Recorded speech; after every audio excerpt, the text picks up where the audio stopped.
O cristão e o governo. Nós estamos lendo a carta que Paulo escreve a Tito, vimos o que ele falou no capítulo 1, o que ele disse no capítulo 2 e hoje chegamos ao capítulo 3. E nesses dias nós pensamos muito sobre os relacionamentos, como devemos nos portar, como ser uma igreja, como ser uma comunidade que vive bem e para o bem, como ajudarmos uns aos outros, como vivermos de forma que a nossa vida gere benefícios para as pessoas ao nosso redor. E aqui no capítulo 3 o apóstolo Paulo já começa falando do relacionamento que os cristãos devem ter com o governo político. E nessa época, principalmente, você sabe que os apóstolos foram perseguidos, a igreja primitiva foi perseguida, muitos cristãos morreram pelas mãos do governo. Muitos apóstolos foram torturados pelas mãos do governo. Então, o que você espera que os apóstolos falem do governo? Para nós derrubarmos o governo? O apóstolo continua a mensagem de Jesus, dizendo que o reino não é deste mundo e que existe um verdadeiro reino, que nós devemos nos preocupar com ele e aqui fazer o que for possível para manter o bem, para manter a paz. O apóstolo Paulo diz a Tito aqui no capítulo 3, vocês devem se sujeitar ao governo e às autoridades. Devem ser obedientes e sempre prontos a fazer o que é bom. Olha que mensagem difícil, se sujeitar a governos tirânicos, governos que fazem o mal, governos que não têm nada a ver com a vontade de Deus, governos que instituem o pecado, que se levantam contra a santidade e a justiça, mas vocês devem fazer o que é bom, sujeitem-se ao governo e às autoridades, sempre obedientes. Vocês não devem caluniar ninguém. Então não dê motivo para o governo te perseguir. Não fale mal, não calunie, mas evitem brigas. Sejam amáveis e mostrem a todos a verdadeira humildade. Ou seja, sejam amáveis e humildes de verdade. A Bíblia não nos manda buscar poder. A Bíblia não nos manda lutar pelo poder. A Bíblia não nos manda ser governantes poderosos.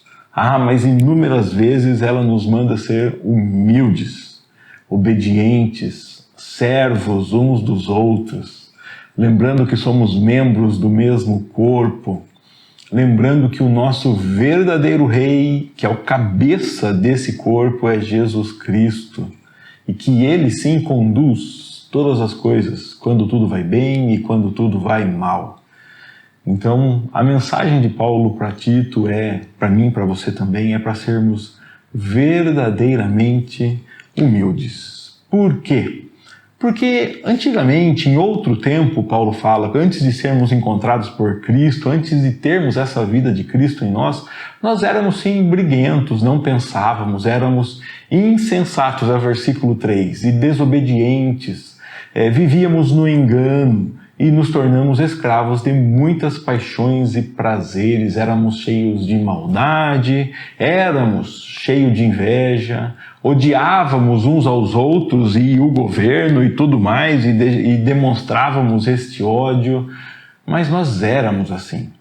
Quando Deus, o nosso Salvador, revelou sua bondade e seu amor, ele nos salvou, é o versículo 5. E ele não nos salvou porque nós somos bons ou porque nós fizemos algo justo. Não, ele nos salvou porque ele é bom, por causa da misericórdia dele. Quando ele nos salvou, ele nos lavou para remover os nossos pecados. Os nossos pecados é que geravam rebeldia contra Deus, rebeldia contra os governos, rebeldia contra as pessoas, que nos fazia caluniar uns aos outros, que nos fazia ficarmos sempre envolvidos em brigas e em contendas e divisões. Mas Deus, quando nos encontrou, quando nos salvou, nos lavou para remover os nossos pecados. É o meio do versículo 5. nos fez nascer de novo, nos deu vida nova por meio do Espírito Santo, generosamente derramou o Espírito Santo sobre nós por meio de Jesus Cristo, nosso Salvador. E ele vai contando tudo o que Deus fez na nossa vida. E por isso que você tem que ser uma nova criatura, diferente do que já foi, diferente do que essa sociedade fala. A sociedade vai ter padrões que vão dizer para você, nesse caso vale a pena ser ruim, nesse caso vale a pena ser mal, nesse caso vale a pena falar mal, nesse caso vale a pena brigar, nesse caso vale a pena bater, nesse caso vale a pena difamar. E o apóstolo Paulo está falando, não, você já foi ruim, você já seguiu esses padrões. Agora você tem vida de Cristo. Olha, Cristo derramou tanto do Espírito dele em você generosamente. Ele te amou tanto, não porque você merecesse, mas porque Ele quis, porque Ele é bom. Por causa da sua graça, versículo 7, nos declarou justos e nos deu esperança de herdarmos a vida eterna. Tudo isso eu ganhei e você ganhou. E diante de tudo isso, às vezes, nós ficamos olhando para coisas muito pequenas e ficamos comprando brigas muito pequenas, desnecessárias. Brigas que não nos levam a lugar nenhum, brigas que nos fazem mal, brigas que revelam apenas a nossa velha natureza. Caluniamos, difamamos, nos dividimos, e por quê? A troco de quê? Para ganhar o quê? E quem está fazendo essas maldades já ganhou o quê? Já ganhou vida eterna. Por que então fazer essas maldades? Cristo nos lavou. Quando nos amou, quando nos salvou, nos lavou para tirar os nossos pecados. Dá uma olhadinha na sua vida, no seu coração aí, tem pecado ainda reinando aí? Cristo nos amou e nos lavou para tirar esses pecados. Participe desse processo de Cristo te lavar. Diga não a esse pecado que fica aí soprando no seu ouvido, que fica tentando dirigir as suas ações e a sua vida. Que você seja alguém mais parecido com Jesus. Se você olhar a partir do versículo 8, o apóstolo Paulo manda então Tito insistir nesses ensinamentos, para que todos que creem em Deus se dediquem a fazer o bem. E ele busca uma comunidade onde todos vivem juntos, onde todos fazem o bem. Essa comunidade tem uma regra. A regra é: todos devem trabalhar pela unidade. Todos são aceitos, todos são acolhidos, todos são bem-vindos. Os pecadores são amados, são lavados, são transformados e devem trabalhar pela unidade.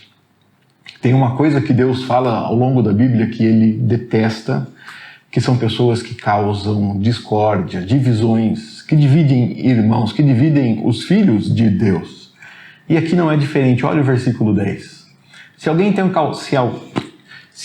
tem causado divisões entre vocês, advirta-o uma primeira e uma segunda vez.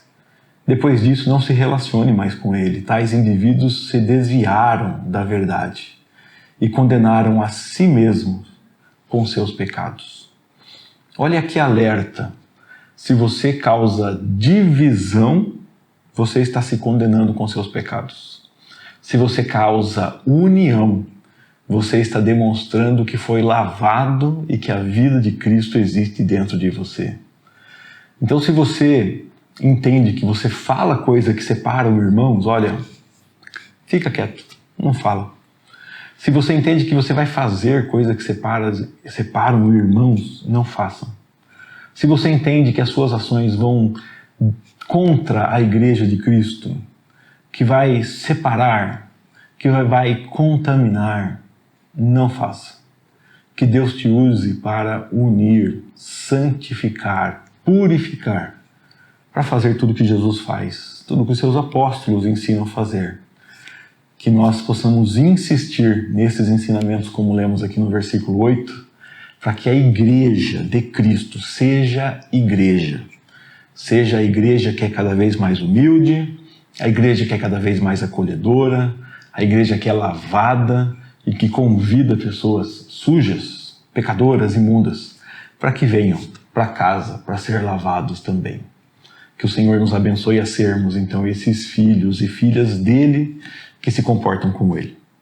Foi uma bênção ler mais um texto da Bíblia com você, mais um trechinho que chama a nossa atenção e trazer essa meditação, e peço a Deus que fale com você através dessa meditação. Se você entende que esse vídeo pode levar outras pessoas a repensar aí sua conduta, a viverem uma vida mais humilde, valorizando a palavra de Deus, insistindo nesses ensinamentos, então compartilhe o vídeo com as pessoas que você conhece, ou deixe esse vídeo disponível lá nas suas redes, no Facebook, no Instagram, para que outras pessoas possam ver e acessar também.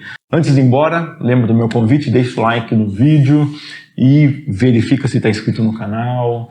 E volta amanhã, que estamos caminhando aqui na leitura da Bíblia 365 e até o final dela, todos os dias, temos um vídeo aqui comentando um dos textos que lemos na sequência da Bíblia 365. Um grande abraço, Deus te guarde e até o próximo vídeo, se Deus quiser.